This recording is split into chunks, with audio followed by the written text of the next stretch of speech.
երեխաներ ջան, դասի այս հատվածում մենք միասին կհասկանանք, թե ինչու եւ ինչպես կնքվեց նվարսակի հաշտության պայմանագիրը եւ դրա համար մենք միասին կկիրառենք ձկան կմախ վերլուծական մեթոդը։ Այստեղ ձկան գլուխը, մեր կմախի գլուխը, դա նվարսակի պայմանագրի խնդիրներն են։ Վերևի հատվածը պատճառներն են։ Ներքևի հատվածում գրելու են նվարսակի հաշտության հետ կապված փաստեր։ Եվ պոչի հատվածը արդեն ամփոփումը, եզրակացությունը։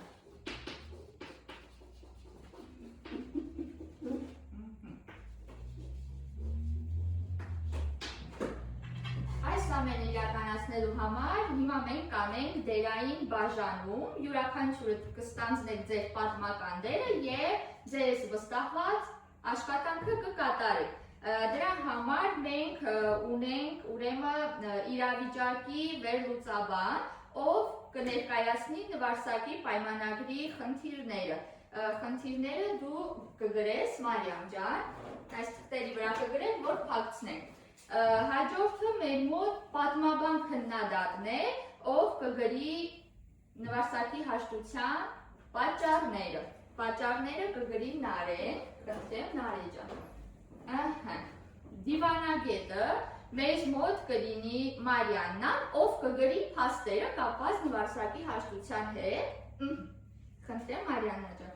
Եվ մենք ունենք նաև փորձագետ, ով վերջում այս ամեն ինչը կամփոփի, այսինքն կգրի եզրակացությունը, դու էլ կգրես եզրակացությունը Մարիաննա ջան։ Հիմա երեխեք ջան, ձեզ տալիս եմ ժամանակ, դուք ձեզ վստահված աշխատանքը կատարում եք։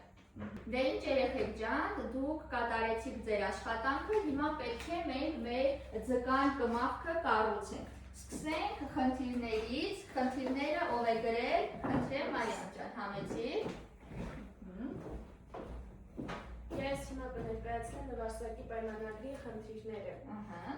Առաջին խնդիրը դա հայերի առջև դրված է գոյատևման խնդիրը։ Մեկը գրել է գոյատևման խնդիրը, շատ ապրես։ Երկրորդ խնդիրը Պարսկաստանը փորձում էր բռնի կրոնափոխ անել հայերին եւ վերացնել նախանարական համակարգը։ Ամենամեծ խնդիրներից մեկը, չէ՞։ Շատ լավ, շնորհակալություն, այժմ նստի Մարիամ ջան։ Հաջորդը մեզ մոտ պատճառները, ով է ներկայացնում պատճառները, խնդրեմ Նարեջ ջան։ Ես հիմա կներկայացնեմ պատճառները։ Վահանաց պատերազմի հիծիչ հատվածները։ Հերոսի մահը։ Պատերազմը դադարելու եւ նվարսակի պայմանագիրը կնքելու պատճառներից մեկն էլ այո, Հերոսի մահն էր, այսինքն իշխանափոխությունը Պարսկաստանում, չէ՞։ Մեր կմախքի ստորին հատվածը փաստերն են, փաստերը մեզ մոտ ներկայացնում է Մարիաննան, խնդրեմ Մարիաննա ջան։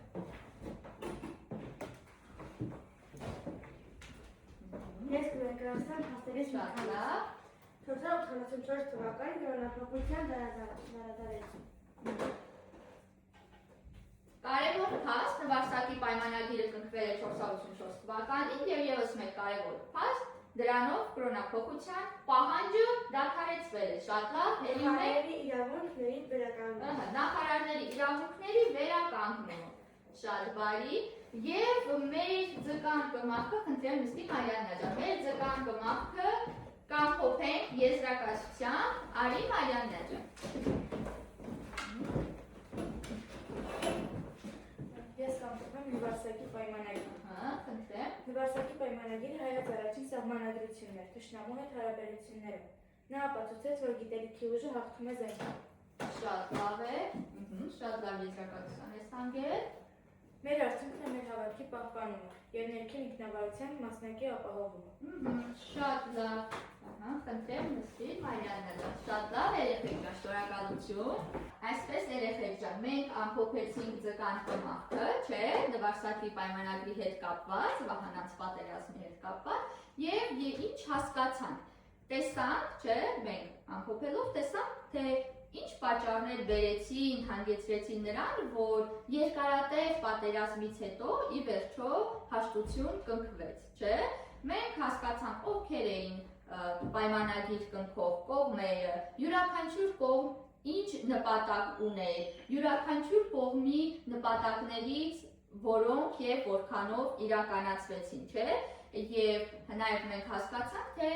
այս պայմանագիրը ինչ կարևոր հետևանք ունեցավ Հայաստանի հետագա ճակատագրի համար, ճիշտ է։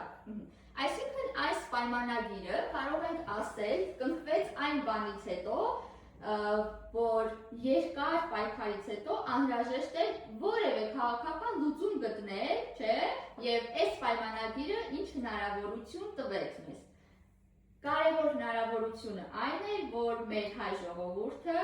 պահպանեց իր հավատքը եւ որոշ ներքին ինքնավարություն, չէ։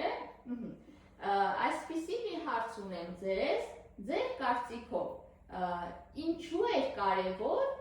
նվարսակի հաշտության կնքումը, նվարսակի պայմանագիրը, ինչու է կարևոր, խնդրեմ Մարիաննա ջան։ Ինչու է կարևոր, որովհետև ցույց տվեց, երբեմն նույնիսկ ծանր իրավիճակներում հնարավոր է հասնել արդյունքի, ոչ միայն զենքով, այլ նաև գաղափարապես, դիվանագիտական առումով, չէ, այս շատ լավ, շնորհակալություն, այսինքն Մարիաննայի ասածից մենք հասկացանք, որ միշտ չի, որ զենքի դիմելը եւ պատերազմելը ճիշտ վերջնարդյունք է տալիս, չէ, պետք է այնուամենայնիվ լավ դիվանագիտական քայլեր ձեռնարկենք։ Շատ բարի, էլ ինչ տվեց մեզ, էլ ինչով էր կարևոր, խնդրեմ Նարեկ ջան։ Նվարսակի պայմանագիրը դարձավ պայքարի եւ փոխսիջման արդյունքում ձեռք բերված կարևոր քաղաքական համաձայնություն։ Շատ լավ, իսկ ինչ փոխսիջման գնաց Պարսկաստանը այս պայմանագրով, ով կարող է ասել, ինչ տեղի ունեցավ, խնդրեմ Մարիամ ջան։ Հայերը նրանց առաջ վաճառներ դրեցին, պայմաններ դրեցին, որ պետք է այլևս իրենց կրոնափոխ չանեն, այն տարածքները, որը եղել է Հայաստանին հետ վերադարձնեն, եկեղեցու հարկերը հանեն, որոնք հենց պարսիկների կողմից էր, չէ, դրվել։ Շատ լավ Մարիամ ջան, շնորհակալություն։ Երեխեք, իսկ ինչ եք կարծում, եթե հայերը չհամաձայնվեին կնքել նվարսակի պայմանագիրը, ինչ կլիներ հետո, շարունակաբար այդ պատերազմը ընթանար, ինչ ավարտ կունենար դա հայերի համար, ինչ եք կարծում, խնդրեմ Մարիաննա ջան։ Պարսիկները ամեն ինչ կանեն նրանց ուզածին հասնելու համար եւ վերջապես հայերին կրոնափոխ կանեն։ Շատ ճիշտ է, ապրես Մարիամ ջան։ Եթե շարունակաբար այդ պատերազմները լիներ, ի վերջո հայերը կթուլանային ու այլևս ուժեր չեն լինենա, եւ դրա միջոցով ոչ միայն կրոնափոխ կանեն, այլև տարածքներ կգրավեին շատ։ Շատ լավ, շատ բարի, շնորհակալություն երեխեք ջան։ Այսինքն, այս ամեն ինչը մի հատ էլ ամփոփելով, ասենք, որ նվարսակի հաշտության պայմանագիրը մեզ համար կարևոր փաստաթուղթ էր, որովհետև այն պահեց մեր ներքին ինքնուրույնությունը, այո, մեր ինքնությունը, մեր քրիստոնեական կրոնը, այո, քրիստոնեության հանդեպ մեր սերը, շատ ճիշտ է, շատ լավ երեխեք ջան, շնորհակալություն։